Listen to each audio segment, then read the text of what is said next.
Okay, let's go ahead and get started, everyone. Thank you for being here.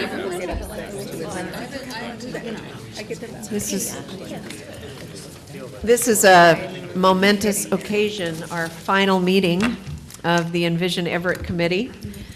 We've had 11 meetings, and I just want to thank all of you for being here and being so active in your participation and committed and enthusiastic.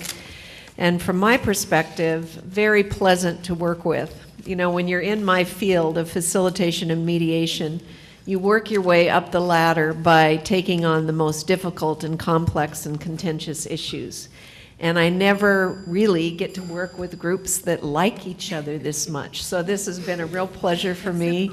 I've very much appreciated the way that you've all come to the table and been friendly with each other and respectful and shared your ideas, and now gotten us to this very attractive, I think, final product. I've had lots of compliments from many of you over this week about the look and feel of the EnvisionEverett report, and we're going to clean it up tonight, get any additional comments, and then get ready to move on to next steps. And of course, this is your City Council President, Judy Tuohy, and she's got some words to share along with some other council members, so I'm going to turn it over to Judy.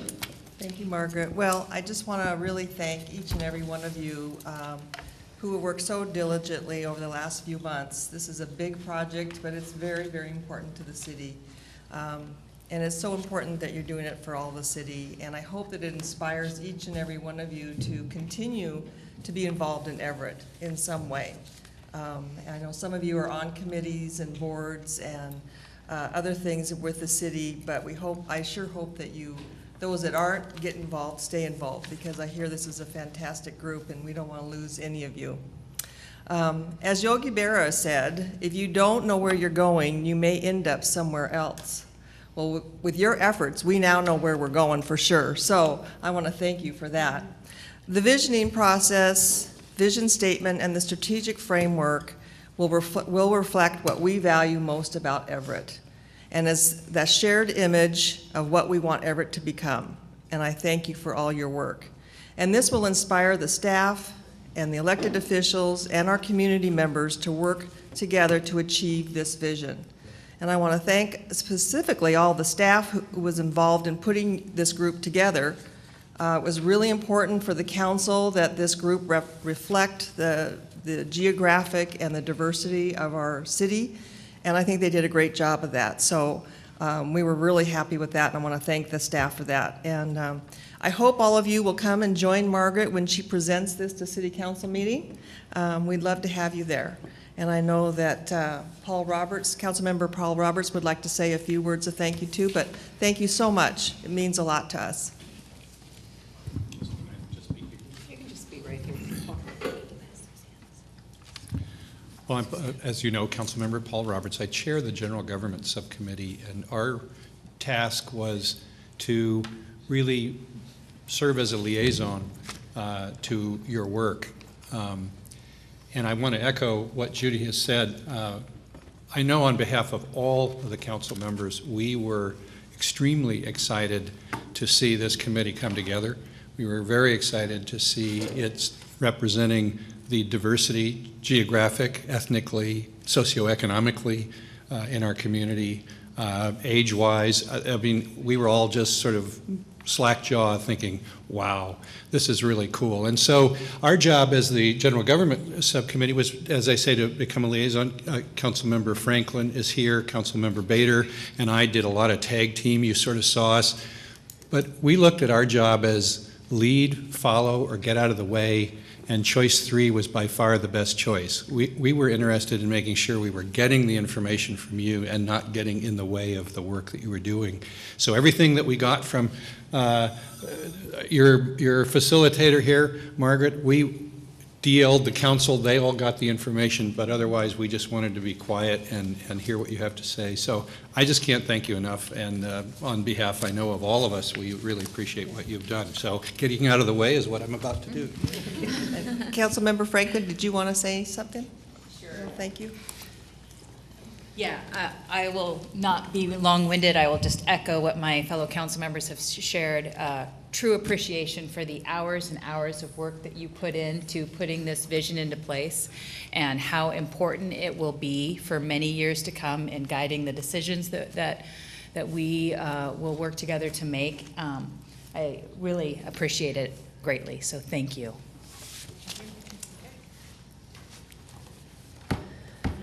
Bob is handing out certificates for everyone.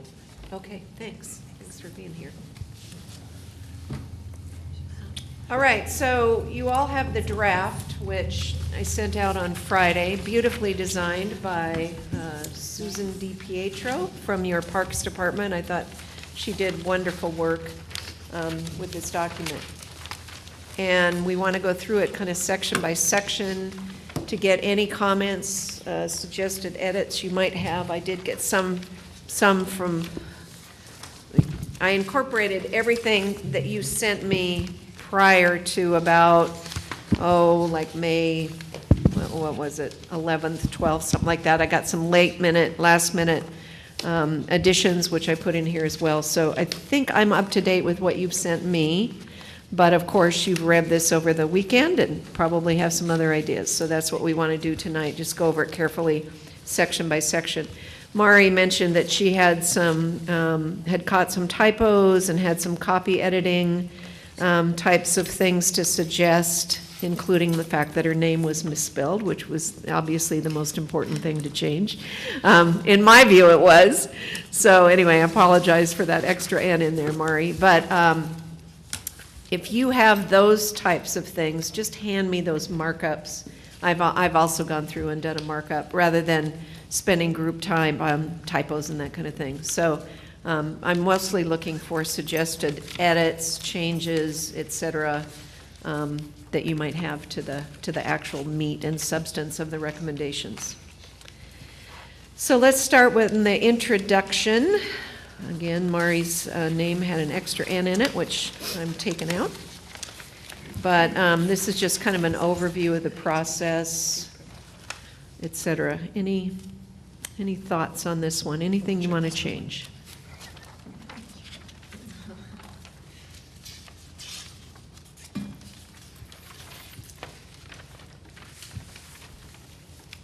What we'll do is just kind of move fairly quickly through if I don't hear changes, and then we can always come back if something comes up. Sharita? Do we list in here the neighborhoods that we're all representing on the document? I think that might be kind of lovely to say who was represented and show Okay. that piece, maybe? We say something about representing 14 neighborhoods, but we don't specifically list them. Yeah. So, all right, we'll stick that in here as I'll just make a note. So some of these things are going to have to work in a layout sense. Yeah. One of these.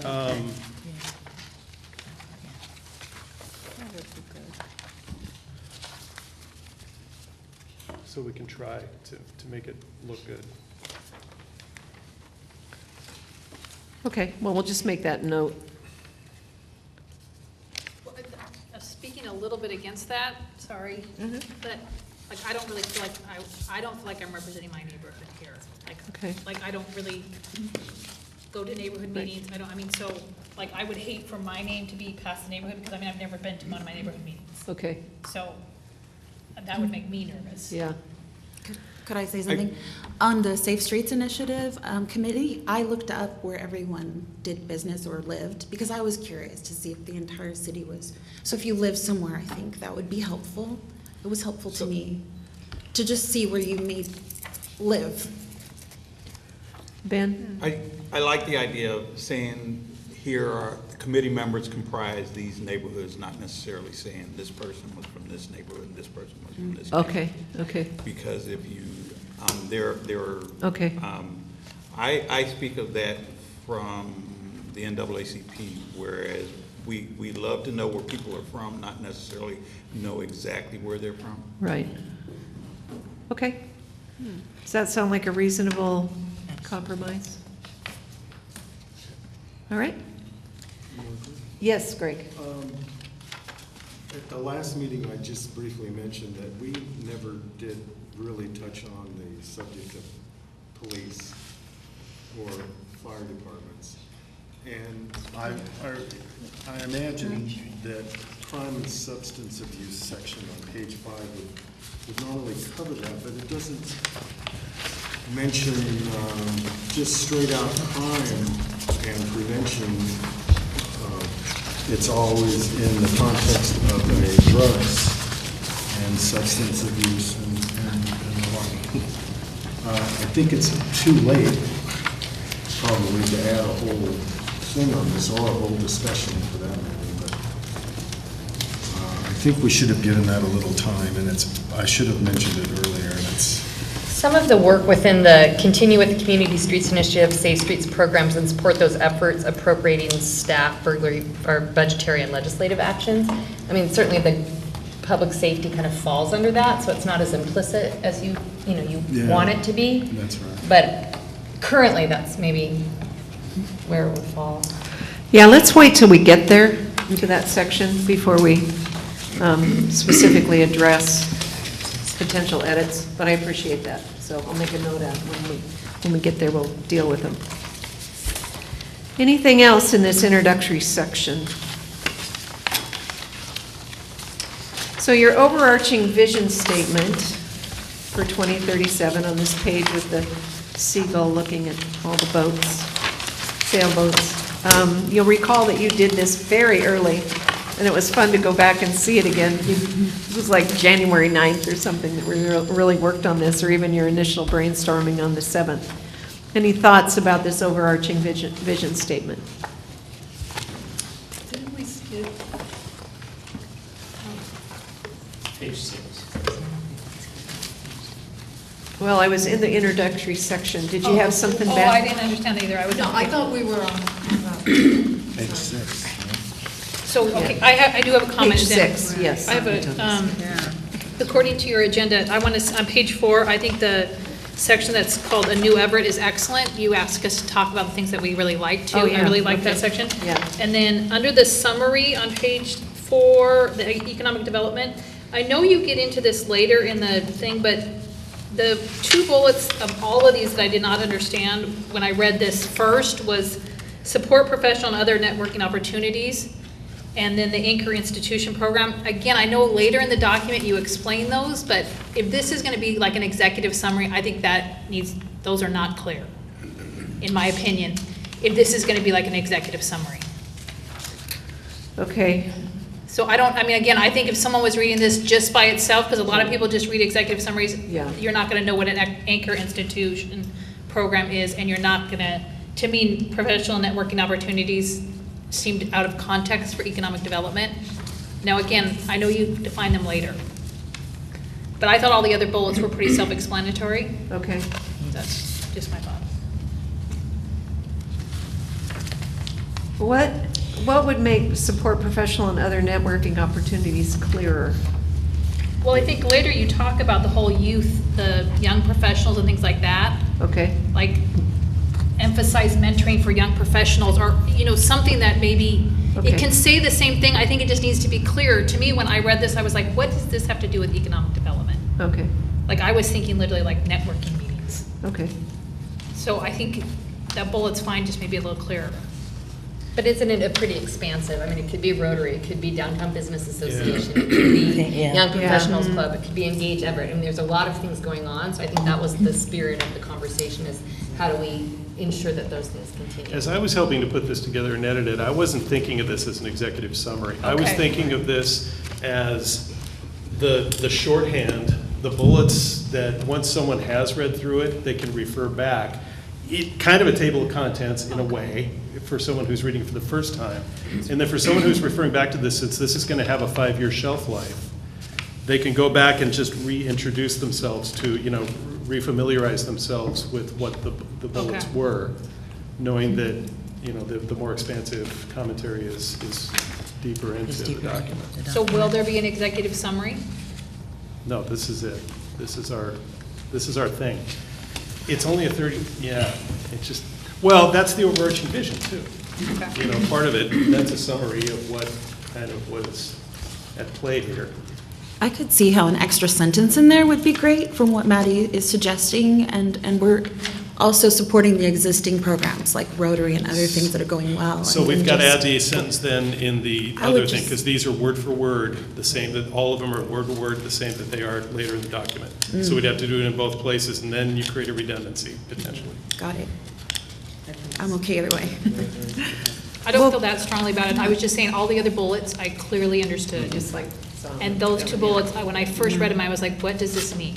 Yeah. That's all. I mean, I don't feel strongly about it. Okay. And this comes from a woman that is very networked, so the fact that she does, you know what I mean, like, so like, Exactly. to take it down to the, like, the most basic level, you know, there probably does need to be some rewording. It didn't fit under economic development in my mind. That's where I was like, what does this have to do with economic development? That's just as I was reading it. Okay. Like I said, when I read it later, I was like, oh, I get now. Yeah. I came back and I went, oh, I get now what they mean. Yeah. Well, could you just add in parentheses, refer to, and then wherever it spoke more in detail over it? Yeah, but they all refer to, Well- they're all. And we've kind of got some of that on page 7. Yeah. Okay. Hugh? Trying to make it easy. Are we ready to talk about page 6 again? Yes, let's go on to page 6. I wasn't sure where to put this because I felt it would be redundant to say this over and over in each section. But I feel very strongly that and I've said it in some of our meetings, that we need to be, the city always needs to act proactively, whether they're planning for funding, planning for growth. And I know you talk about it in the last paragraph here on page 6. That's really well stated. I'm just wondering if we need to reflect that as part of our vision that the city is proactive across all domains. You know, it doesn't matter whether it's economic development, housing, whatever, that they seek funding in advance of the need. They anticipate requirements that will drive changes. I mean, I think that's going on because like some of our presentations on, in each functional area, that it's clear that the administrators are thinking ahead and are trying to anticipate, but we all know what happens when you're in a reactive situation, that you don't often get enough money or enough, capability. So if we can say something that, do you want me just to talk to you offline about a thought, or is just? I think we have to settle everything tonight with the Okay. group. We can't be going after Okay, well tonight then and adding just anything. Maybe say something, that maybe just say something in that last paragraph where you're proactive across all domains, as an example, in housing, blah, blah, blah, or something. But again, I'm not. Sort of.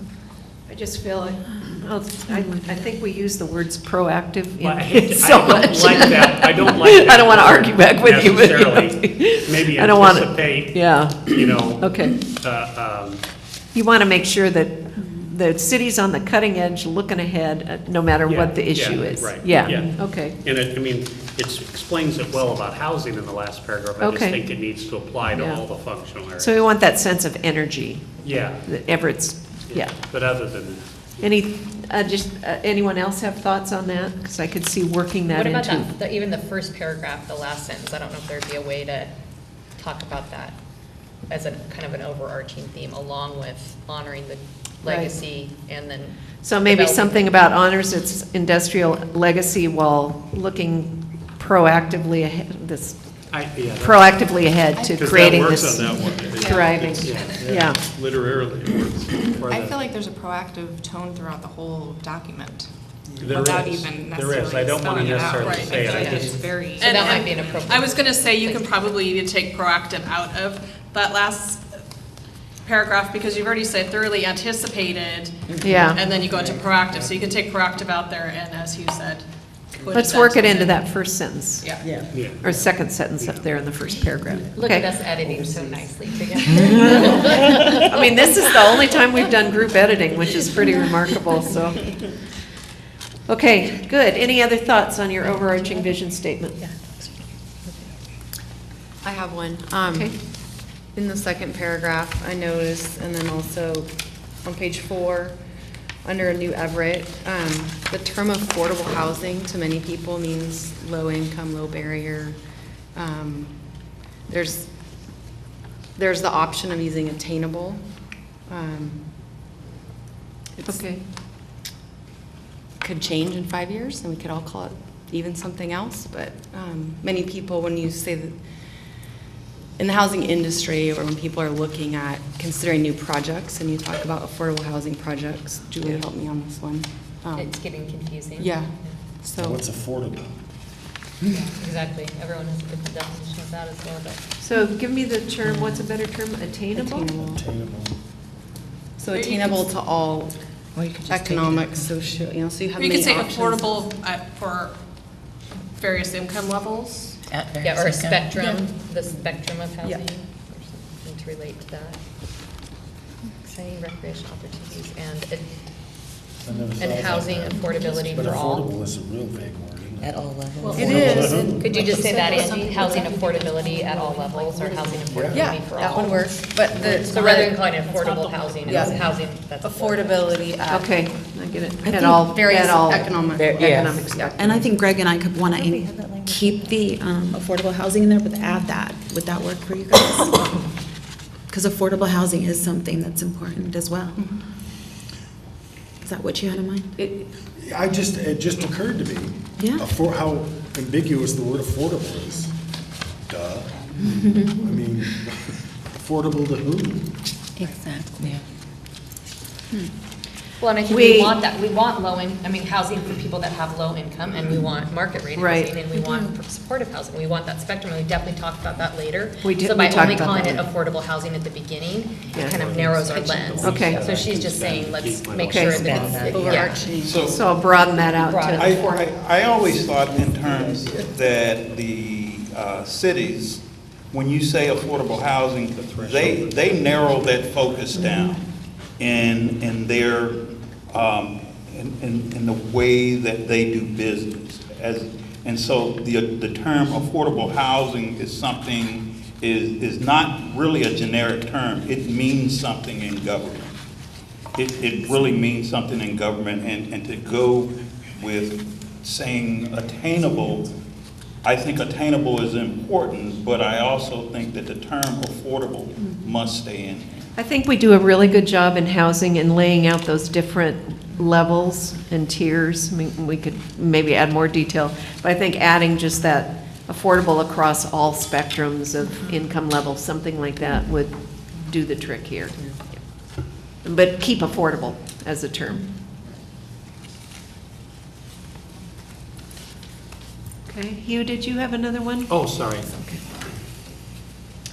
All right, and then your supporting values on page 7, this was another one that you did very early on in your process, and we just are linking it up to where they kind of fit with the recommendations. Is anyone colorblind? Because I always heard that red is a really hard color for people to read that are colorblind. And so I've just never used it in a document or like in presentations, and so I had to say it out loud because I keep looking at the red and I'm like, I don't know if it's real, but you know. Looks more orange to me. Yeah. It's red to me. Nobody here is affected. All right, good. We can move on. Do you see red at My all? whole family is the same. Yeah, well, could you give them this That document, would see if be- they can read the red writing? That would be light tan. You might look like gray, yeah. I don't see the. Okay, let's go on to economic development, page No, I 8. don't have to focus on that. Margaret, I did Yeah. want to say I really was happy with how this supporting value section turned out. Oh, good, It's great, good. it's on one sheet, it's. Yeah. I loved it too. Well, that was fun when we were having that conversation about, and all these things that kind of they were extra, not extra, but, it was hard to kind of cram them into the overarching vision, but they were so important to you guys, so that's good. All right, economic development, page 8. Michael's already told me that this is his favorite section, so back to Maddie's point, if you see things in here that you especially like, when we think about key talking points or whatever about the document, things that you'd like to highlight. Why is this your favorite, Michael? It's very robust, covering a lot of great stuff. Yeah. Do you want spelling errors talked about or just marked out? I want you to just.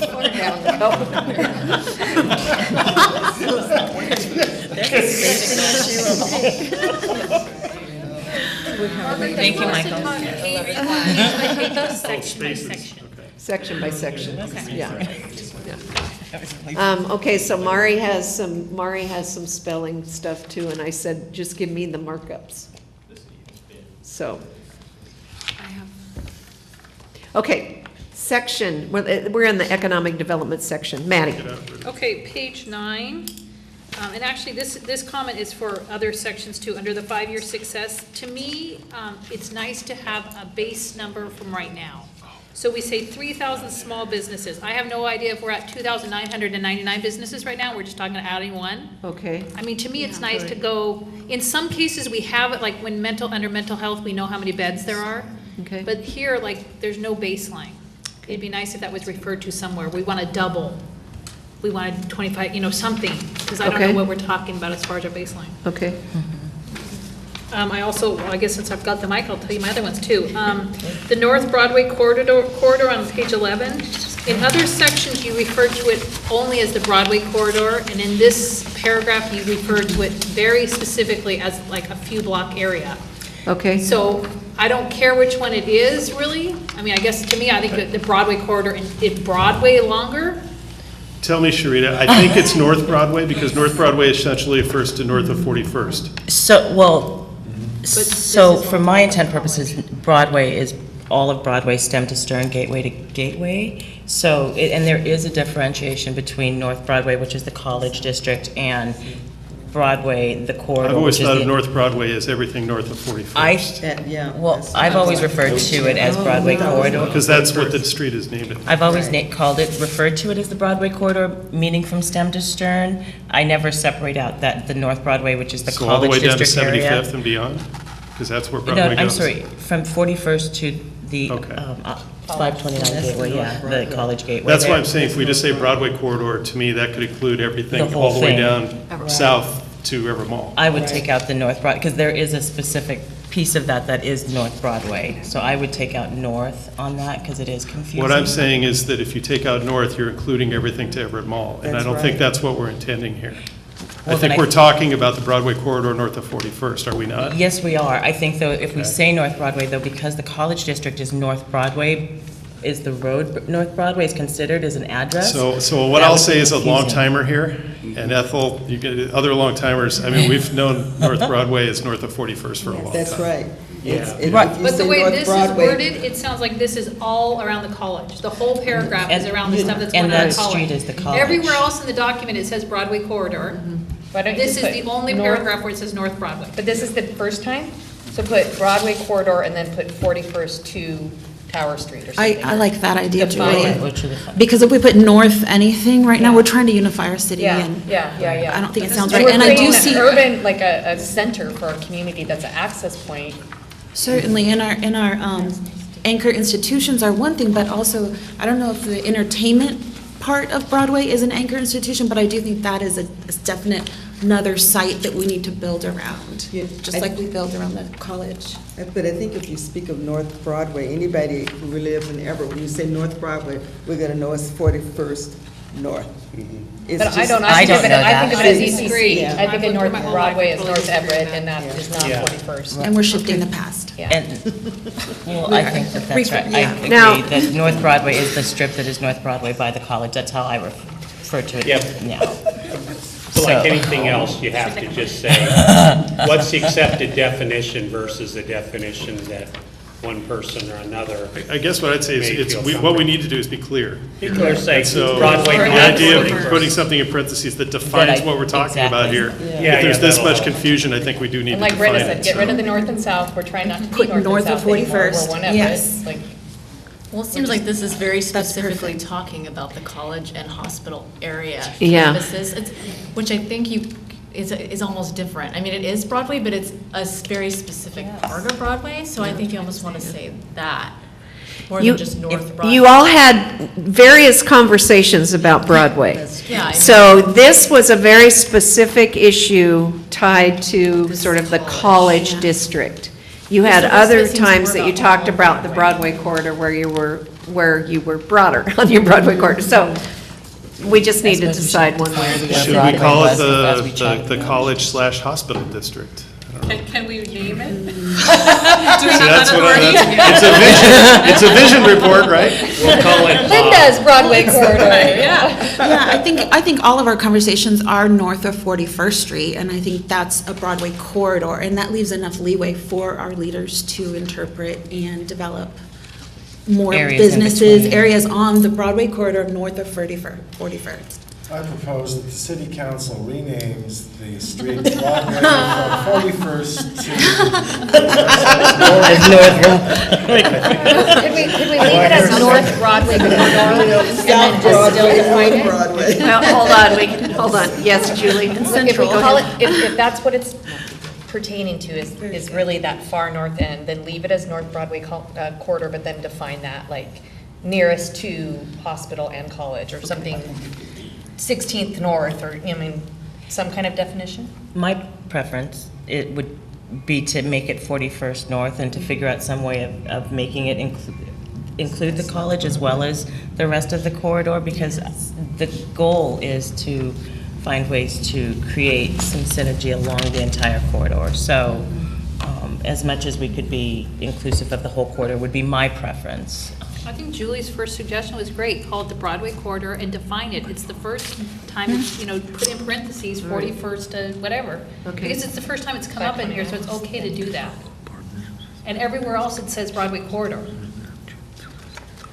I think that makes sense. Okay, I just don't want to leave Sharita's notion out about the whole, does that work for you, Sharita? Because I know that's been your, Yeah, she gets it. I mean, To define 41st, defining it yeah. for 41st Yeah. through, yes, yeah, absolutely, absolutely. all right. Yeah, yes. All right, So- anything else in economic development? I just had an issue. It was about the formatting. On page 9, when I got to the third photograph down in the middle of the page, it just seemed kind of out of place. And maybe it was a formatting thing, because I was looking on the next page, almost thinking, well, can we just take that next chunk, move that over to page 9, and then move this one photo? Believe me, Page when you 10. get into layout, I she know. knows what she's doing. And I Okay. mean, seriously, some of it's going to look a little funky because she's trying to keep these things, the sections together. Okay. And so there's going to be some Okay. random white space because Yeah. it doesn't fit perfectly. I was thinking I was at the But end I of the think section, and I was, when you start know. doing that, Okay. based on my experience as a design newspaper person, it starts messing up page 26 and page Okay. 28. Exactly. Yeah. I've done that too. Mari? I have a question about this picture on the upper right-hand corner of page 9.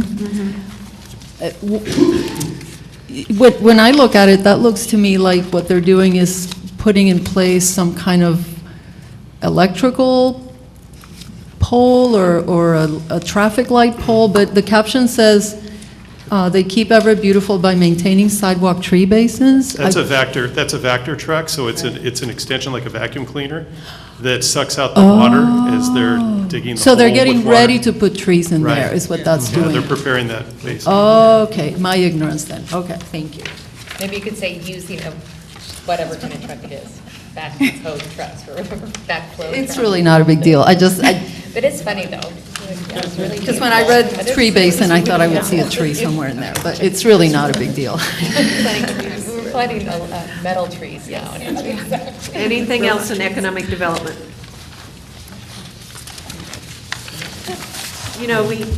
After we had our last discussion, I beefed up the promoting tourism. Remember our last meeting, we had a long talk about tourism, and the civic engagement folks were here, and I was kind of trying to figure out how it fits. So I went back in and I added in a lot from your discussions. Kelly thought maybe that promoting tourism should go into arts and culture. I left it here because there seemed to be so much in terms of kind of your overall marketing program and tourism with it. So, but I didn't know if folks had other ideas about moving tourism, or if you think it works here. Okay. It makes sense, yeah. All right. Okay, anything else, or should we move on? All right, so now we're on housing, page 14.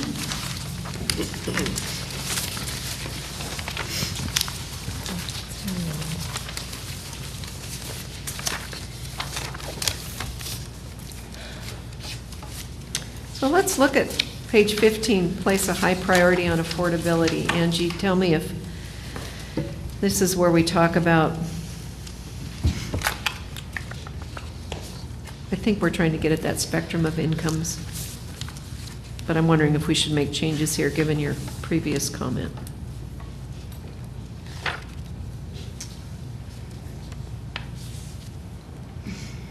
So, the one that stands out and concerns me a little bit is the affordable housing replacements.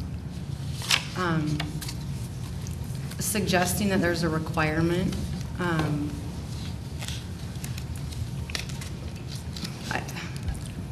From my experience in working with different jurisdictions, that is a deterrent in many cases. So, the city's adoption of code and zoning that allows for flexibility to provide that as part of a project where it's still feasible. So the requirement could rule out a lot of opportunities. So remember, these are where we say strategies for city officials to consider. So we're not mandating anything or saying the city has to do this. It's just, these are ideas that the city could consider. This was a big deal to at least some of you. Not several of you wanted this. Yeah. It is. When you displace folks that were in affordable housing and you displace them, that's a big deal for me, and it's a sore spot. It's a sore spot in my community when you start thinking in terms of displacing folks that had housing, and then all of a sudden a well-meaning developer or what have you would come in and place this monstrosity, and I'm going to call it a monstrosity there, because you're displacing people. You're choosing money over people, and that's, to me, that's not a livable city. That's just the opposite of what we're trying to do. We're trying to make it more welcoming for all people and on all economic stratas. And so you can't, and it's saying that affordable housing replacement, if you knock down, where is it? Delta. Over there behind by the DJJC. If you knock down those houses that are there, what are you replacing it with? If you're not replacing it, or because those people are going to be displaced, you have to do something with that, with the folks that live in those houses, because that's right then and there, under their circumstances, that's what they can afford. I've been canvassing the Delta neighborhood because I wanted to find out from the people what's going on, and a few of them have places to go with family and whatever, but the other ones there's an affordable housing problem in our whole county. But certainly in Everett, they're not finding anything, is what they're telling me. And the woman in charge is very amenable, very helpful, the Everett Housing Authority. She's doing a good job, helping. But if we don't have affordable, that's the affordable housing definition, I believe, is the ones that maybe have Section 8, maybe. So I just chatted with them. I said, what about having the developer that's going to build there and probably multi-family homes, why don't they incorporate even the first building so that they can move to that first building? They're older, a lot of them. They've been in Everett for generations. I know they're on Section 8. I know that they're, not buying homes, but they're Everett people. Their doctors are down the street. Their neighbors are right there. Replacing it is something that Seattle, in the newspaper, it kind of says that they wish they had done. How to do that, I'm not clear. Those tax abatements that we're giving for the affordable units in apartment buildings, is that permanent, or is that just for the 12 years? 12 years. And then they can turn it into a higher income apartment, right? So it's kind of. Linda and Mari? What about having something like the city needs to have a plan in place for when it approves a higher income? A plan in place to, you approve a complex that's higher income, and then you need to also approve one for a lower income, or something about, it just needs to be included in the overall plan by the city, instead of saying that the developer has to pay That's what I'm getting at, I think. Yeah, it sounds, yeah, it's like, it's When their you problem broadly only. blanket that there'll be a requirement, they'll skip over us and go to Marysville. Right. I'm just, like, that's just what happens. So if we ask for an avenue to provide that to our community without being restrictive to a developer's business model or interest, then we get what we want in different ways that we love. And so as a city, and Everett being the largest city in this county, they're going to have, the bulk of the people are going to come to the city of Everett and look for services. And if you displace these folks and say, okay, you're displaced and I don't have anywhere for you to go, then all you've done is increase your homeless population or people that are in dire straits and dire needs. So it puts a greater burden on the city of Everett at that point. Moving, if a developer says, hey, I'm going to move to Marysville, no, they're not. I understand that developers say that quite a bit, but there are some compromises from the city of Everett that we can look at to make that happen. It doesn't mean that they, in just the same, I forget the term that the city of Seattle uses, but they have a distinct term for it because they essentially buy the contract out.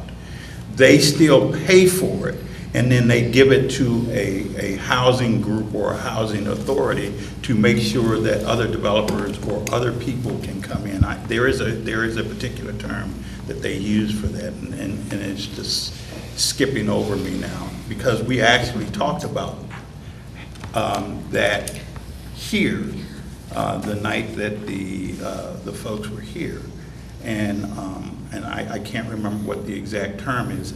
Although I'm not really in favor of that, I am saying that that's the lesser of two evils, though.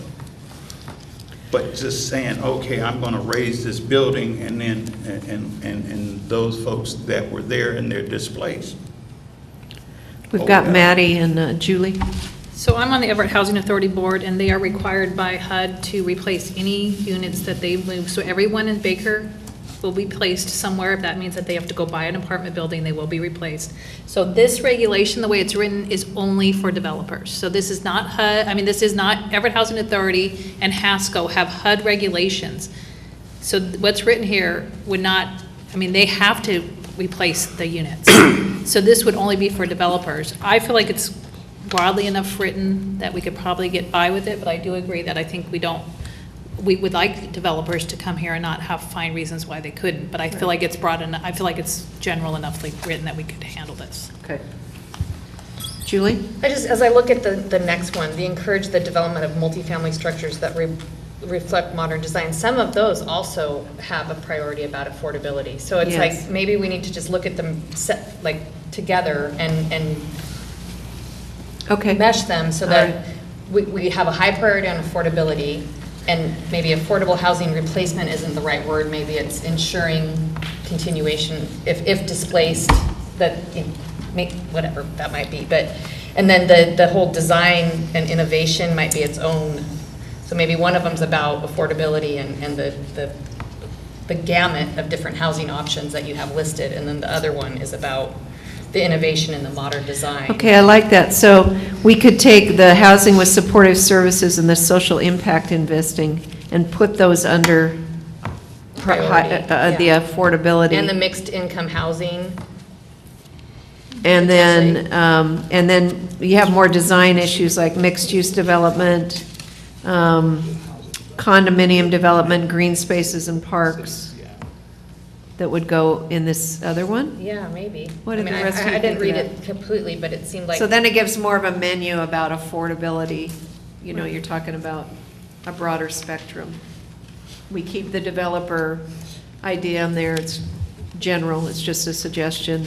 All these things are just suggestions, but we take supportive social services and social impact investing and put them in there. I like that. Affordable. Yeah, I like that. Does that work? Yeah. It seems like it. It does mesh them together better. Okay, let's make that move. Oh, Lori. Lori, I'm sorry. That's okay. I like that idea too. Another possible option might be picking up on what Hugh and Linda said, just removing the phrase affordable housing replacements and sort of folding that into partnerships and sort of wording it to say something like the city will have more elegantly worded than this maybe that I'm doing, but the city will have a plan in place to anticipate what it's going to do when the impact, to address the potential impact of residents being displaced as new development occurs. Am I making sense? Something like that. I mean, more elegantly phrased, but just, Angie, do you think it would help to remove affordable housing replacements as a phrase or not really? I don't, no, I think No. the affordable housing replacement language is fine. It's the idea that there's, like, developers invest significantly in Housing Hope and like all these programs that they're really engaged, but when you come into a project where, I mean,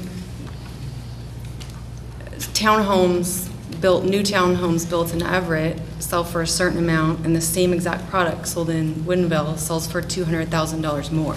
So they're more likely to go there.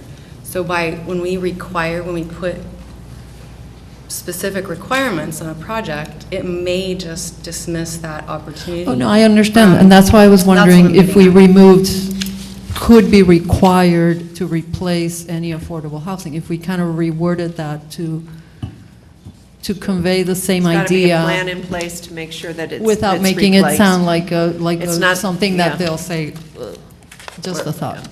Or something that we didn't touch a whole lot on here, which I know Everett's great at doing, is advocating for local funds I mean, we talked about that in one of our sessions, and I might have missed it, but just making sure that that staff continues to do that over time, because it funds a lot of very important projects that meets this need.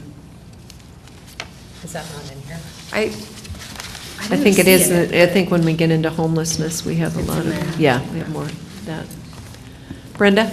Yeah, I'm a big affordable housing replacement advocate, and one of the things that in Southern California, Orange County, Irvine, is a best practices example where developers are dying to be and develop in that city, even though it's way more expensive than Rancho Santa Margarita or other neighboring areas, because it has a plan. So this whole plan that we've been doing, and we're going to cover it later, I think and the fact that we're the county seat, those things count. And I do think what Ben was saying too is important. We do supply a lot of lower income services, and we don't want to increase our homelessness. And I think requiring that is good. And the rat story that everyone knows, the rat that's around more fun people, well, if you're a rat around other people that are suffering, that's not going to work well enough to have a healthier city. So I want it to be incorporated in good places. Somehow, I can't say how. How about something like engage developers in a consistent, solid plan to finding solutions to. So we take out the word requirement, and we just say, make sure developers are at the table and you're all planning together and working on it. Is that, okay. It's close enough, yeah.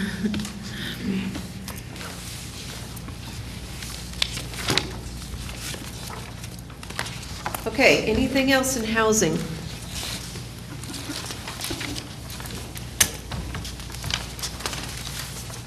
Okay, education. We're on page 16. Remember, the focus here was on, and again, things pop out to you that you really like and you want to emphasize, make sure you tell me about those. But this was on stronger partnerships with the school districts, et cetera, looking at different kind of services. We mentioned Emerson Elementary at our last meeting and using that as an example. Any changes for this one?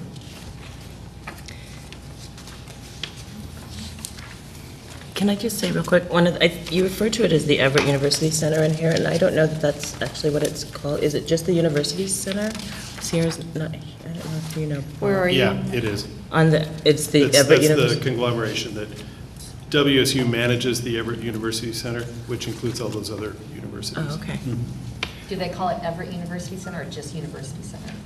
I think they call it Everett University Center. I think that's what we know it as University Center, so when you That's put what I- Everett yeah. in front of it, it It sounds. kind of sounded awkward, You know, by the time we do this again, that may change. Who knows?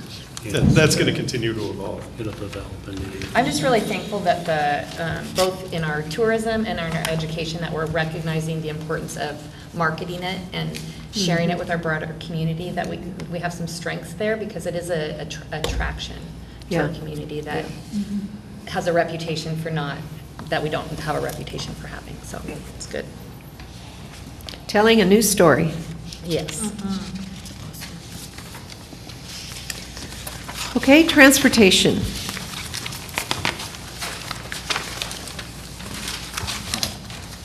Page 18.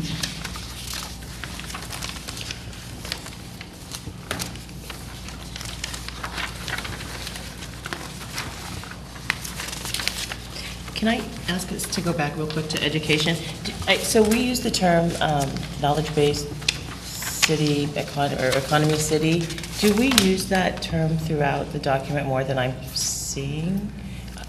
I think that it would be a lovely piece to kind of include, I don't know if it's too late to do that, but it just seems to me that it should be a piece that's mentioned in the piece about education, just that's how we. What was the term I missed? We had used the term repeatedly, knowledge-based. Knowledge-based economy. Oh, knowledge-based city. economy. And I think that that's kind of conducive to the whole educational piece of who we are. I mean, a lot of work's been put in by the city administration to grow that piece of who Everett is, and so I think that we should acknowledge that part of that is because of that strength and that connection and partnership, I guess. Does that make sense? So we could, under the aspirational goal, say something, even in that first paragraph about this contribution to a knowledge-based economy that is what we've been striving for, You kind can of a do thing. like a strong Okay. partnership with, All right. something. That's easy to add, I think. Thank you.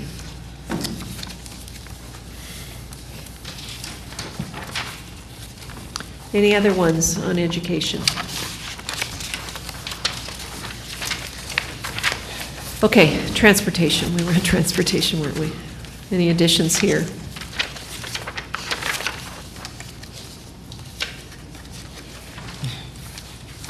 Was the reason for not only pedestrian safety needs to have sidewalks and crosswalks, but was for connectivity? Or was that another conversation? Connectivity is a part of it. I think just the walkable City, yeah, because it only really talks about the safety as being the primary factor, but we wanted it for connectivity and neighborhood community.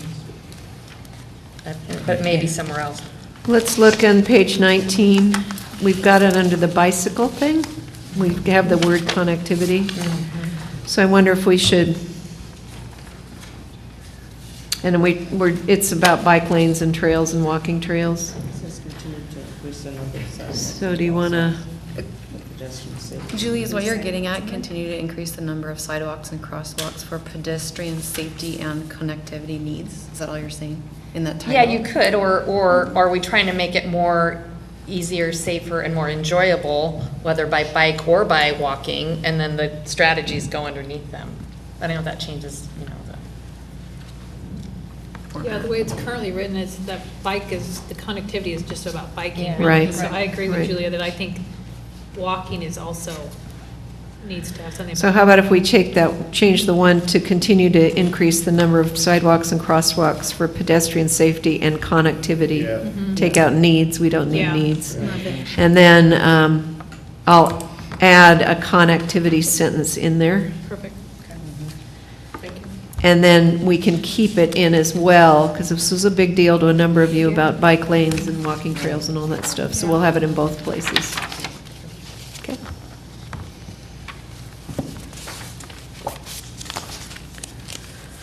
Okay, homelessness. I know, right? Here we Now on to our cheery topic. Makes me smile. You guys worked hard on these. This was quite the discussion that night. Both these next two sections, in fact, those were intense. You pleased with what's here? Is it good? Oh, Hugh? I'm really pleased with this section, and all the sections, really. But we know what we mean when we talk about some of these things, particularly compassionate policing model. I'm trying to think more broadly and say, how will this play on Main Street? We have to admit that there is a sizable cross-section of our community who believes many of these problems require a more strict approach. And somehow, even though it's well explained here, what we mean by our policing model, I think there's a lot of people will see compassionate and then stop reading and say, oh, you're just going to mollycoddle them, you know. I'm not quite sure what maybe compassionate but effective or something. Again, I know what we mean. I'm comfortable with the way it's written. I just would hate to see it, you know, people respond with their personal bias and turn off, you know, rather than absorb the material. You know, so again, I don't really have a concrete recommendation, but I just, you know, whenever we use terms like that, just like affordable can mean many things to many people, compassionate can mean many things to many people, you know. So, I mean, we do want our police force to be compassionate because I've lived in cities where the rule of engagement is bang, bang, stop, or I'll shoot. And I don't want to see that here. But, but somehow we need to just recognize that, and maybe we do nothing. Maybe we just recognize that some segments of the community will think we're being, you know, too skewed in one direction or another, and we just have to say, you know what, we're okay with that. Yeah, this was a really big deal for a lot of you in terms of having this language in here. I probably got more comments on this language, compassionate policing, and community policing than a lot of others. So have others weigh in here. Linda?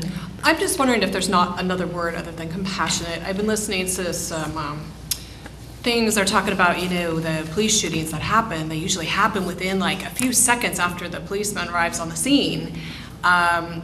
And if the police are trained to learn a little bit more about what the situation is, you know, by talking to the person, and that prevents a lot of shootings.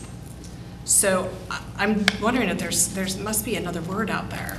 Well, and then Other than compassion. someone mentioned somebody talked about some ongoing training. We might have it in crime and drug use that was already taking place that they were a proponent of. Was that you, Brenda? Yeah. Well, our police force has implemented, I believe, a 40-hour de-escalation class.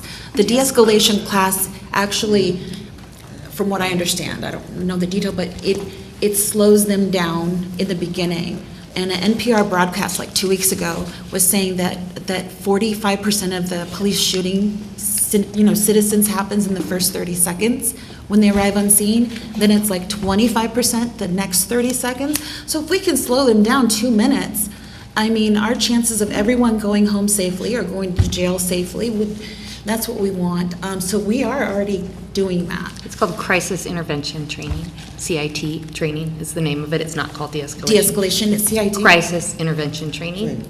I mean, and then the other piece about the word compassion is that right now we have such a climate that people are so concerned that we're going to become Seattle, or we become this compassionate city. And I know there's some people that really would like us to be that, but then there's some that don't. And so to find that balance, and our city has currently gone with community outreach and enforcement. So we are using a community policing model that offers outreach and enforcement instead of punishment or something like that, because it's a balanced approach. And so I don't know how we feel about that. That includes proper crisis intervention training and models for de-escalation or something like that. Maybe it doesn't have to be the word compassion. Well, that outreach and enforcement does cover both ends of the spectrum, really, because you are reaching out, but you're also saying there is a standard. Absolutely, and we have to have that. Yeah. Does a community policing model encompass that sense of outreach and enforcement? And No. it does not? Not from what I would like to see happen. I would like to see our crime watch and our neighborhood watches more empowered to help each other. There's an online way to file nonviolent occurrences of crime. It would be something that would be more neighborhood oriented, where we could help each other. In the county, they have it. It's called You're Not Alone. They have it for senior citizens, where they just have a group that signed up to do these things. We can help people report a car prowl online, incidences that don't need a police 911 call. And that way we can free our police up to do what our vision is. To get to know people better, to spend a little more time on the calls. Mari, and then Kelly, and then Ethel. I'm wondering if for that red subtitle, continue to build on a compassionate policing model, since the following sentence kind of says that again, how about replacing the word compassionate in the red title with maybe the word visionary or something along those lines? So continue to build on a visionary police model, implying that it's Innovative? I like that. innovative. Yeah, that's a good one too. That's kind of a general word that implies that it might require some thinking outside the box, but that it doesn't compromise the essential components of. I like the idea of also getting that outreach and enforcement. Yeah, Maybe not in the title, She has it but. written down right That's here. exactly what I was going to suggest. Instead of compassionate, can we just put outreach enforcement? Yeah. That's great. Continue to build on an outreach and enforcement policing model?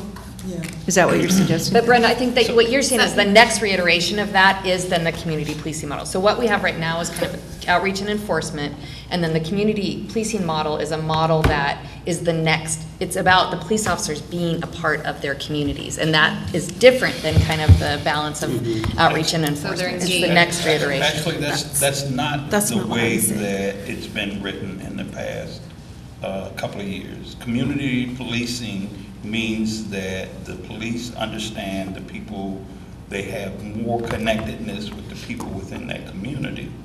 And one of the things that happens as a result of it is this compassionate policing model that happens as a result of police understanding the community that they are there to serve and protect, not the other one, because the enforcement side is not their job. They are not enforcers. They are there to serve and protect. There is a difference between that. Don't want to use the word enforcement at all, because that means that's on the punishment side, not on the policing side.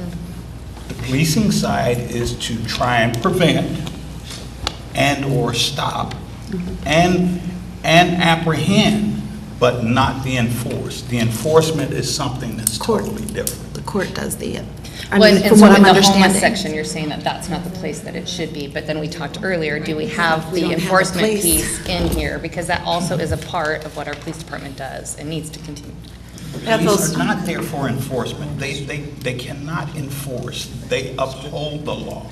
Enforcement and uphold, we're separating it, and that's where the challenge comes in many times when we think in terms of the role of the policeman.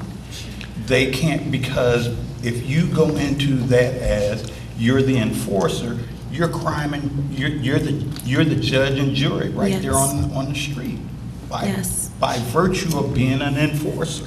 Yes. And we're trying not to have that. So I'm on the street with a lot Hold of on, people. Brenda. I Hold on. don't want to, I just talked Wait a about minute. if you're doing something wrong, then you should. Hold go on, to the Ethel's been waiting a long time. Go ahead, Ethel. That's not You know, police's job to decide who's a we hear a lot about police today and what's going on in our society. And how do we handle what's happening? Because we're always hearing about the killings and stuff like that. And a lot of people could, be angry at this time. But I think in Everett, we have an opportunity to talk to our police officers. And I've had the opportunity to observe a lot of our police officers when they arrive on a scene that could be potentially dangerous. They come in a way and they come like this. They don't come with their hands on their guns. They come like this. And you will see one here, there, you'll see one back here, and they're observing that situation. So I don't think they go in to try to hurt somebody or kill somebody. But I'm sure it's a fearful situation for everybody. But I think we have to find a better word than saying compassionate, because I think when we do that, what happens, people think, I want you to understand why I did this, why I stole this, or why I slapped this person, or I broke into this home. And this is where we're beginning to enable people to do that. So our police officers have to have some authority, but they don't have the right to just go in and just start killing. And I think that's what Everett has tried to do. Everett does have a emergency phone line that we can use. And you talk about community outreach. We have our community groups where you can work together in your neighborhoods if you see something happening. You should be emailing your neighbors and saying, hey, I've got this suspicious car, blah, blah, blah. And the police in Everett will say this, call us anyway. I don't care. Call us anyway. That's our job. They want you to call. But they don't go out to try to immediately do people in. I've watched them too many times come like this, and they'll stand like this, and I'm thinking, and I just tell people, support them. And I think, hey, you come like this, man, you're well protected. I'm standing behind you. They can get you before they can get me, because you're protected, here. Okay. I'm not. And I observe, I really admire that. Wait, Ben, let's let Angie weigh in. She's been waiting. Go ahead. Just a possible solution to this. A while back, I referenced, and I don't know what it is in the city of Everett, but Sheriff Chernery of the Snohomish County staff noted that 96% of the time, his officers are responding to calls, and 4% is spent in the community actually engaging with what we're asking for. So perhaps a solution to this, the ideal is 50-50. Perhaps just asking for a standard, of 70, whatever it is. You know what I'd like to recommend is that we use the term community policing in the title, and then we go into some various descriptions in here, emphasizing the crisis intervention training that's happening, emphasizing the approach that you're seeing, emphasizing neighborhood involvement and people watching out for each other as well.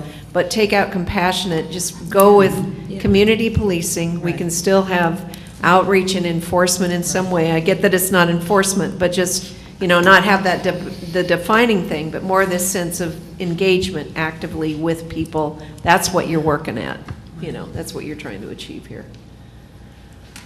Does that work, Brenda? Yeah, it does. It Okay. works great. Just one last thing about what Angie was just saying, that I've noticed that when the police do their community outreach, it seems to be a whole different tone as when they do get called on service calls. They're generally, in my opinion, not the same demographic.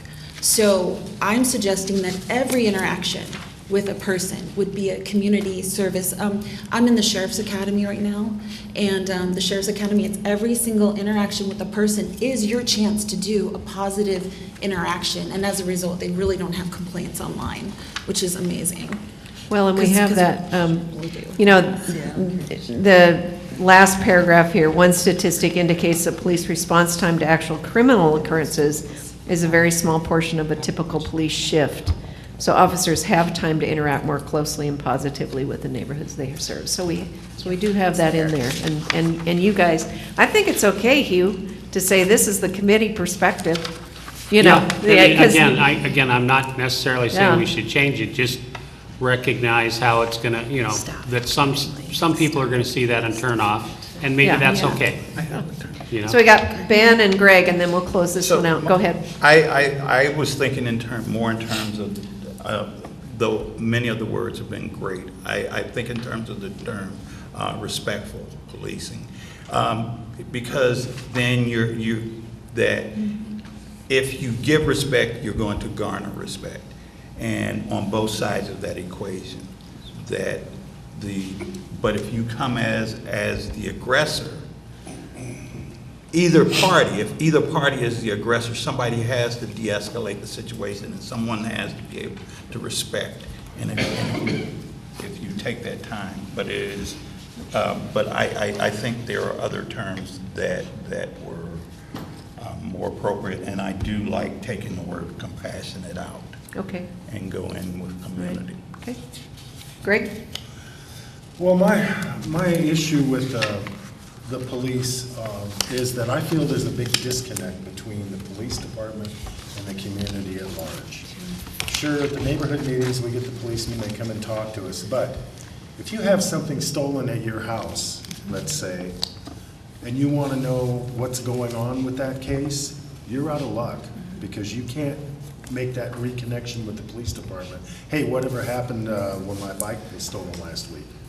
It just isn't there. You can't get re-involved, find out what's going on. What happened to that woman that was shot the other day? You can't get information about that. It's a total disconnect between us and the police department. Why can't you get the information? Because I was told, I get a report every week about the crimes in the area, and I'm like, oh, it doesn't have the exact address on there, but they told me I could take that case number, and because of the open records policy, I can find out what that address was and what happened there. You get the case number when you make the report, and only when there's a report written. Well, yes, that I know, So but every other crime, you're out of luck. Okay, well, on this report that I get, it's got everyone within, I think, a 2-mile radius around my house. It's got every crime that happened. Well, there's the blotter that you see in the newspaper, police blotter. This is an actual email I get. There's a there's a website that you can go to actually track those crimes that have taken place in your neighborhoods and find out what's going on. Well, It's Crime called Community Watch, Crime. only if there's a report written. Those are not, Crime Watch only shows an occurrence when there was a crime report, an actual police report written. You're absolutely right about that. When you So- call the police about something, you ask for a That's right. number. That's So- right. And the only person that's got the number is the person that filled out the report. So we have no idea what everybody else was dealing with. If I want to know, the place next door to me was robbed night before last, and last night a vehicle was attempted to be stolen. It's right next door. I kind of want to know a little bit about it. I can't. Anyway, I'm getting off track. I do think we have a solution for you though, because, and it's not, maybe it's not well publicized. Oh, I deleted mine. Can I also just say, Let's move on. Yeah, go I just ahead. want to really quickly say that you actually can go down to the courthouse and get information on cases that are filed in there. So if they catch somebody and they prosecute them, you can go down, it is public record, to get that information for a criminal case. Well, that's my definition of a disconnect, if I have to go to the courthouse. One vision term we might want to add is transparency. And then Linda, whatever email that is, I haven't heard of it, and I'm very interested in law enforcement. Community crime map. Yeah. Oh, I know that, but I don't think it has a lot of detail, just says what type of crime and where it was. And then you take that, you've got to take that. You guys, we're getting way, I way just- beyond what's documented. Sorry, got to focus on what's here. 5 more pages. All right. Okay, on something that's an easier issue, let's go to crime and drug use. That's easier. I think we've covered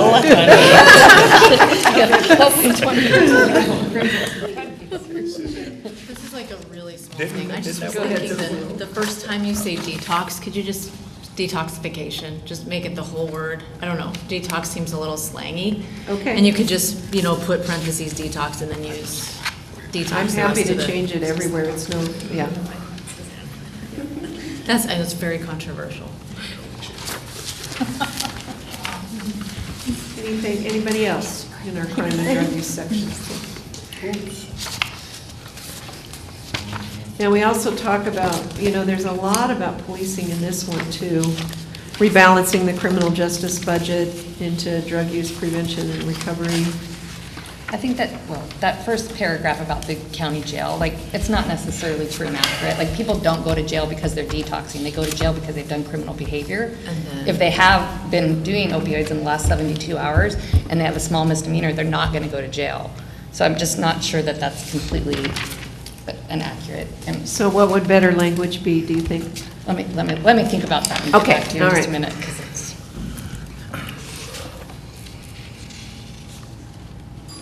And it implies that because we only have the 16 beds that we use the jail, and it's like that's not necessarily how it works. It doesn't imply that. And that's what I actually thought. Yeah, on any given Well, night. that's the Because we only impression I have 16 had beds that you go there. when Hill was here presenting that Yeah, night. no. that- Okay, you give us better language, Julie.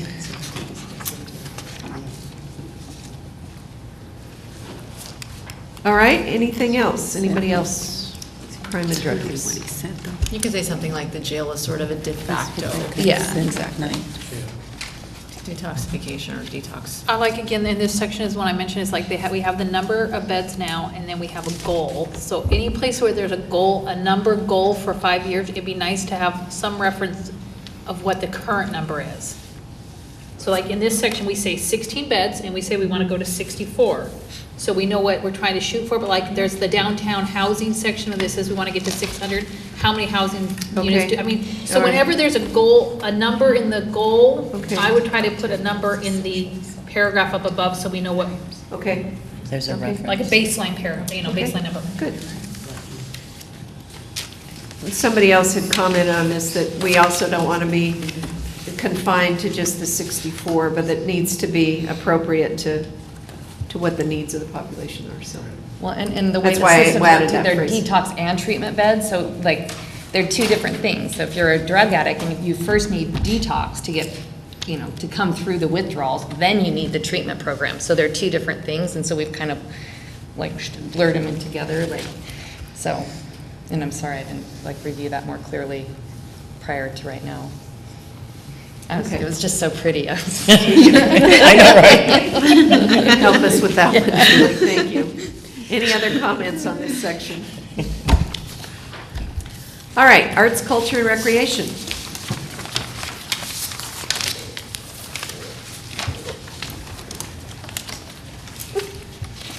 I love the stand-up paddleboarding photo. With everybody laying down. The irony. Yoga on paddleboarding photo. From paddleboard photos. Okay. Thoughts on this one?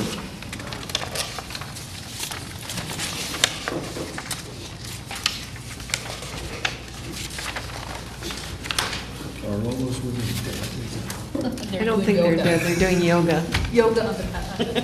Yeah.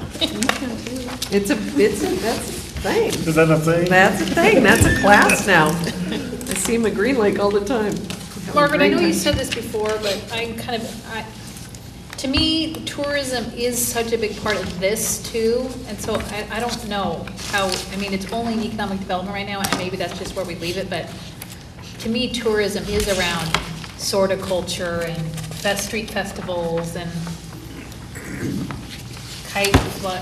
kiteboarding, and I don't know.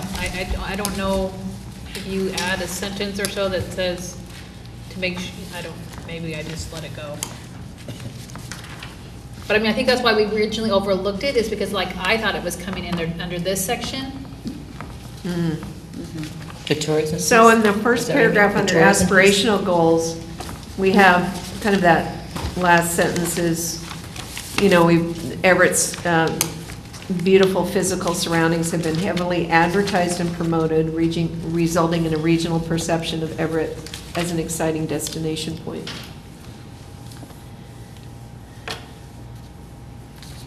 I could work in tourism language there, or we could move it, the whole tourism section. Well, I think what you just said was good, I just can't, I don't know where that. So see what under it the is. aspirational goals on page 24, Oh, thanks, okay. and this was your idea, actually, I really liked it. So, the recreational opportunities associated with beautiful physical surroundings have been heavily advertised and promoted, resulting in a regional perception of Everett as an exciting destination point, not only for physical recreation, but for arts and culture as well. So I guess it's kind of, to me, it's kind of a functionality. Like, if there was a tourism department in the city, would it be under economic development, or would it be under arts, culture, and recreation? Well, they're together. I mean, economic development is over cultural. Oh, okay, well, cultural arts. then leave it, then leave that there. Carol Thomas reports to Laney McCall. Okay, okay. Then I'm fine with that. Which is very fascinating, isn't it? Okay. So, no. Yeah, Brenda? Oh, yeah. Sorry. So my big thing for Everett, it would be a skyline. And I've made some progress finding out about that. And it doesn't seem as complex. I'll deliver that later. That's like not a visionary thing, but a visionary thing would be like every time somebody drives by Everett, they see the skyline. And we do have in Wikipedia, our sales on the Xfinity Center are considered our trademark skyline. So to repeat that throughout, and we have the regional airport coming, it can bring us those people as opposed to Mukilteo who are preparing for that now. It can bring our passerbys to come, our neighbors to come play here, to want to be here. Developers I've talked to are interested. They'll pay the extra. They want their building to have it. The ones I've talked to. So, a skyline. What does everybody feel about Well, we've that? got it already. Yeah. It's Oh, in really? maintain an attractive community under economic development. And it's on page 13. Oh, geez, okay. And it's I thought it was arts and culture. Explore the possibility of, and I know, because you know suggested how this a long time ago, with like economic development was our first topic, right? So Okay. sail silhouettes could be incorporated on top of major buildings. So important. So it's in there. Thank you. Yeah. All right. Okay? Good that you're Yeah, Mari. I'm really not trying to be picky, but I would change that caption to maybe stand-up paddleboard participants do yoga at Silver Lake. It's just kind of jarring to read stand-up paddleboarding and see people lying down, and you know what they're doing. That's just the Zen version of stand-up. I know. I bet there's some very good stand-up paddleboarding photos of people actually doing that. Yeah. We'll get rid of stand-up. They did do a good job with getting blue sky in all the pictures. I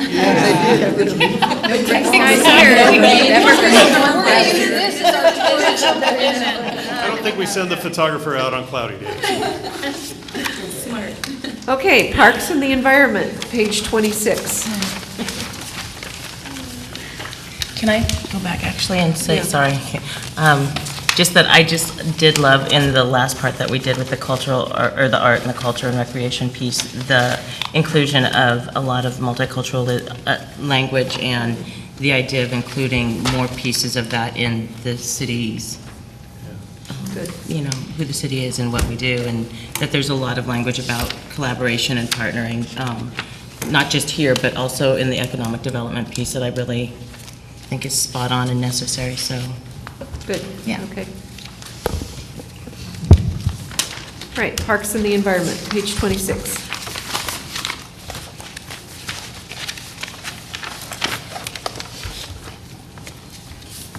I might have been the only one that remembered this, but there was some conversation in our group under this topic about the fact that we have 2 golf courses and most cities our size don't.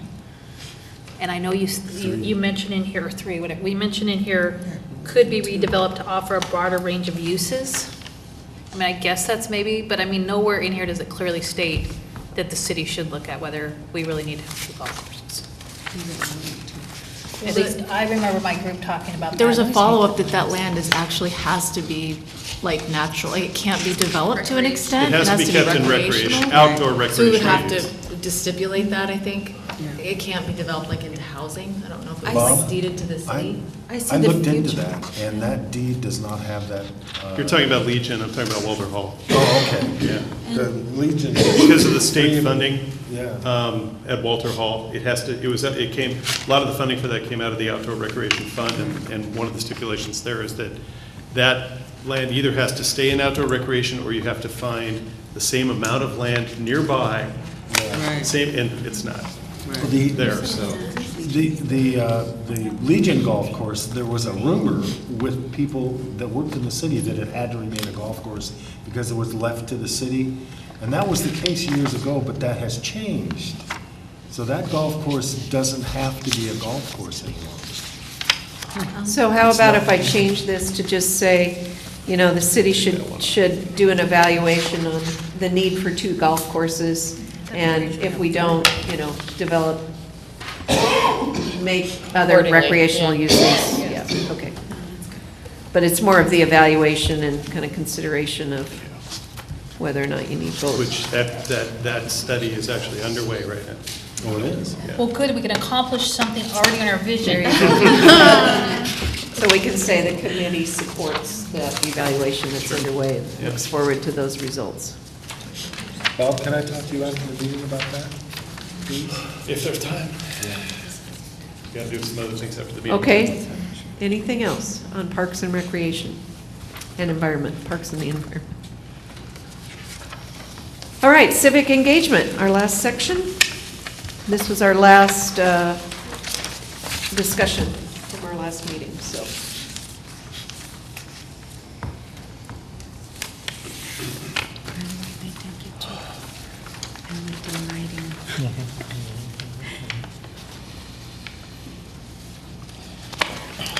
Okay, Brenda? Yes, a couple of things. When we're talking about the Everett channel, one vision we talk about it are the schools, and I think if we can do some school programming, it can bring them to that channel, and they can engage more with our civic programming there. So schools we can add schools under that. So where we have, give neighborhood groups and schools the Yes. opportunity? Okay. That's it. Another one is make sure that city residents are informed and consulted prior to major decisions. I really want incorporation, compromise, because a healthy relationship is 2 ways. So if they come forward and then we still say, well, our way is the right way, if we don't work it out, it's not really a healthy relationship with the city. It's not really a government of the people. There has to be some give and take there. So if we can put that wording in there, incorporate citizens creating our city with us. And usually that can come from a major decision that will affect their lives.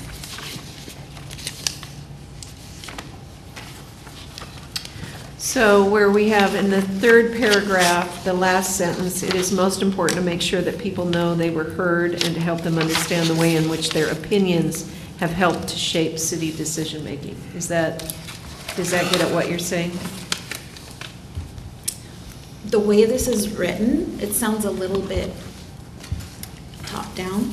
The way it's worded, and this is what I'm experiencing in certain interactions with the city and the community, is that the city is teaching the community.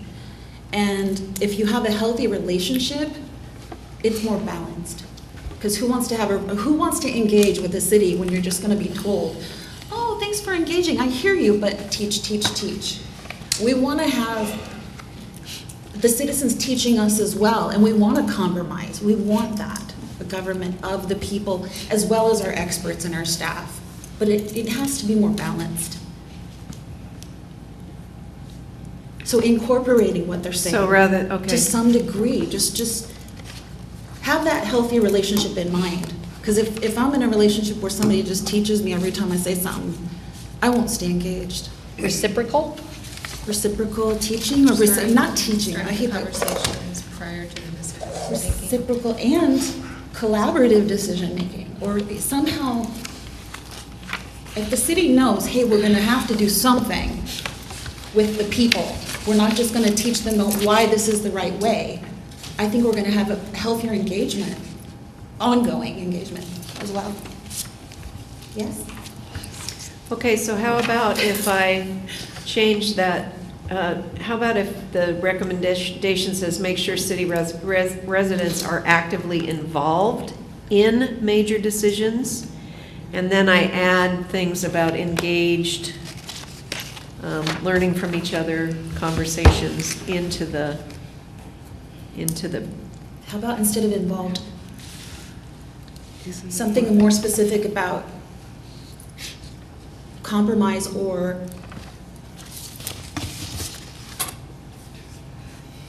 Make sure that major decisions incorporate what the people incorporate, want. yeah, citizen With compromise perspectives. or something. Yeah. Does that okay. sound good? So just ensure that all city decisions. Well, let's be realistic. I mean, all city, I mean. Okay. All is a Just big the city word. decisions. Ensure that major decisions, city decisions. They still have to make decisions, unfortunately. Actively engage and incorporate citizen perspective, something like that. I can play with the wording. I'd play with that, yeah, but just, I think it's really important to do that. Okay. Because when somebody steps up, even for a small thing, if we know, hey, someone's stepping up, if we don't deal with that, we're disengaging. Well, I think that's what we're doing right now. No, it was what we're doing right now, yes, and our committees and boards and commissions are doing great. And then every now and then, we see somebody pop up in a city council chamber, or we get an email, and we're going, oh, there's a problem. I think those type of interactions represent, when I worked for the congressman, it says, every time we get an interaction, it represents 1,000 people at home. So then if you just kind of pat that one and go, this is why we're doing this, it kind of disengages 1,000 more, you know, and I think we're striving for something different in our vision. Okay, I think we can make this work. Ben? Nah. Sharita? You know, Brenda, despair and dysfunction always have a place in every situation, so. Sharita? I'm sorry, can I just pop back to the economic development piece really, Yes. really briefly? Yes. There was a piece, sorry guys, can we start over? You don't want it to end? I'm just having way too much fun. Just in that first part with the aspirational goal, it says at the last paragraph, the fourth line, it just says among themselves. And I kind of, the language that I was hoping that we had was that it wasn't just among themselves, the organizations and business leaders and whatnot, but that it was more inclusive of the community, the city, working together to create this sort of piece. Yeah, your addition of the anchor institution language, I think, changed, because originally we did have this whole notion of businesses being strong partners with each other, so. Right. So we'll just take out among themselves. Business leaders in turn maintain strong partnerships. And then can I encourage under incentives that it instead of putting tax incentives, that we put maybe various incentives so that it's not just tax incentives, but we have an option to look at other pieces of incentive that might be utilized in that way? Well, the incubator programs and location assistance are all supposed to, so could we say? But there could be other incentives besides. Offer various tax incentives such as, or offer various incentives such as. Tax incentives, taxes, absolutely. Tax breaks, okay.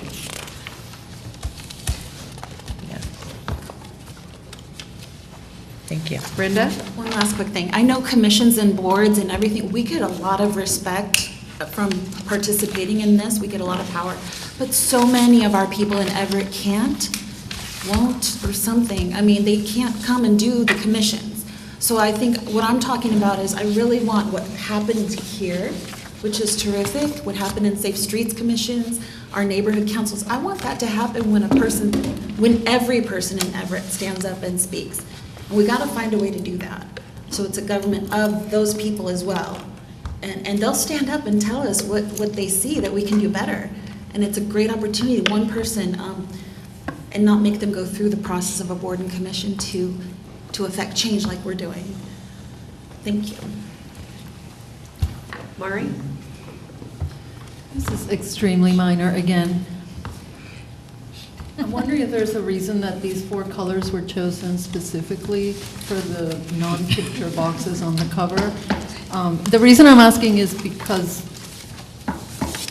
I really like, it's colorful and it has energy and it's you know, you want to read it. However, the EnvisionEverett kind of gets lost a little bit in it's visually, there's so much going on visually. I wonder if those could not necessarily be more pictures, but, and you can't have them be black, obviously, but something, or maybe EnvisionEverett, the font could be a little larger or a little Deeper. thicker Bolder or or something, Okay. so it stands out a little more. I don't know. It's a minor point, but it just seems that when you first look at it, your eyes go to all the cool colors and pictures and not necessarily To the title. Okay, very small point. You know, Mari, those colors have been the result of scientific studies that show that they're annoying. Okay, any other comments? Positive, negative thoughts? Sharita? I think the document looks quite lovely. I think everybody should be very proud of themselves. There's a lot of good I think we pieces should all to give it. yourselves a round of applause.